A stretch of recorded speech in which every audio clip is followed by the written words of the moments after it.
बच्चों, आज की कहानी का नाम रिश्तों की समझ है। एक गांव में एक सुखी परिवार रहता था। उस परिवार में 3 भाई और एक बहन थी। उनके माँ बाप उन चारों से बेहद प्यार करते थे, मगर बीच वाले बेटे से थोड़ा परेशान थे। बड़ा बेटा पढ़ लिख कर डॉक्टर जो बन गया था और छोटा बेटा भी पढ़ लिख कर इंजीनियर जो बन गया था, मगर बीच वाला बेटा बिल्कुल गंवार और आवारा किस्म का था। कुछ समय बाद उनके दोनों बेटे डॉक्टर और इंजीनियर ने शादी भी कर ली और कुछ महीनों के बाद ही इनकी बेटी का भी एक अच्छे घराने में विवाह हो गया। मगर बीच वाला बेटा अभी भी कुंवारा ही था। वह अनपढ़ था और कहीं पर मजदूरी का छोटा सा काम करता था। उसको शादी के लिए कोई भी लड़की नहीं मिल रही थी। उसके माँ बाप उससे बहुत परेशान हो चुके थे। अब जब भी उसकी बहन अपनी मायके आती तो वह अपने डॉक्टर और इंजीनियर दोनों भाइयों से मिलती थी, मगर बीच वाले भाई से बहुत कम मिलती थी, क्योंकि वह उसे ज़्यादा पैसे नहीं दे पाता था। लेकिन फिर भी वह अपनी बहन से बहुत अधिक प्यार करता था। कुछ समय बाद उनके पिताजी के बीच वाले बेटे की शादी किए बिना ही मृत्यु हो गई। उनकी माँ ने सोचा कि कहीं अब किसी के मुंह से बंटवारे की बात ना निकले, इसलिए अपने ही गांव में एक सीधी सादी लड़की से मझले बेटे की शादी करवा दी। शादी होते ही ना जाने क्या हुआ, अनपढ़ बेटा मन लगाकर काम करने लगा और पहले से कई ज़्यादा मेहनत भी करने लगा। अब कोई भी पुराना दोस्त उसको मटर गश्ती के लिए बुलाने आता तो वह मना कर देता।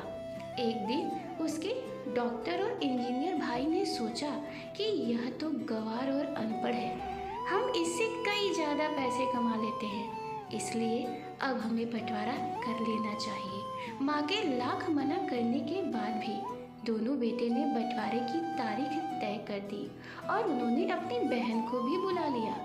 तभी उनका गंवार भाई कहता है कि तुम लोग बंटवारा कर लो, मुझे जो बचे वो दे देना या फिर ना देना, मैं शाम को आकर अंगूठा लगा दूंगा। तभी उसकी बहन कहती है, अरे बेवकूफ़, तू तो हमेशा बेवकूफ़ ही रहेगा। ज़मीन का हिस्सा तो आमने सामने बैठ कर होता है। और उसकी माँ भी उसे काम पर जाने से रोकती है। उसी वक्त वकील भी वहाँ आ जाता है और कहता है कि आपका सारा हिस्सा मिलाकर 10 बीघा जमीन और एक मकान है। अब यह बताओ किसको कितना हिस्सा देना है, मैं उसी हिसाब से कागज बनवा दूंगा। तब गंवार भाई कहता है, वकील साहब, 5-5 बीघा हमारे दोनों भाइयों के नाम लिख दो और यह हमारा घर है मेरी प्यारी बहन के नाम कर दो।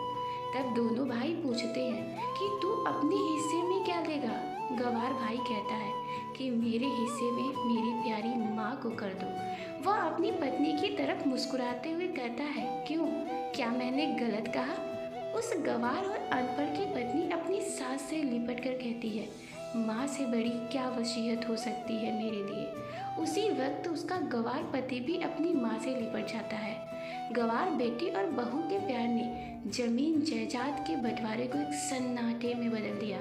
तभी बहन अपने गंवार भाई के गले लगकर लिपट कर रोने लगती है और कहती है कि माफ़ कर दो भैया, मैं आपको सम्मान नहीं दे सकी। तभी उसका भाई कहता है, मेरी प्यारी बहन, इस घर में जितना अधिकार हमारा है उतना ही तुम्हारा भी है। और रही बात बंटवारे की, तो बंटवारा नहीं करने से जीवन तो खत्म नहीं हो जाएगा। क्यों करते हैं हम बंटवारा? क्या हम एक साथ मिलकर नहीं रह सकते, जैसे हम बचपन में मिलकर खेलते रहते थे? एक साथ मिलकर रहने को ही तो परिवार कहते हैं। और एक अच्छा परिवार और उसके परिवार को संभालती है एक माँ। तभी उसके दोनों भाई भी बहुत शर्मिंदा होते हैं और वह बंटवारे के सभी कागज को फाड़ कर फेंक देते हैं। और उस दिन से ही उनका पूरा परिवार खुशी खुशी एक साथ रहने लगता है। तो बच्चों, इस कहानी से हमें यह शिक्षा मिलती है कि हमें धन, दौलत, शोहरत, इन सब से ऊपर अपने रिश्तों को रखना चाहिए और माता पिता के महत्व को हमेशा समझना चाहिए।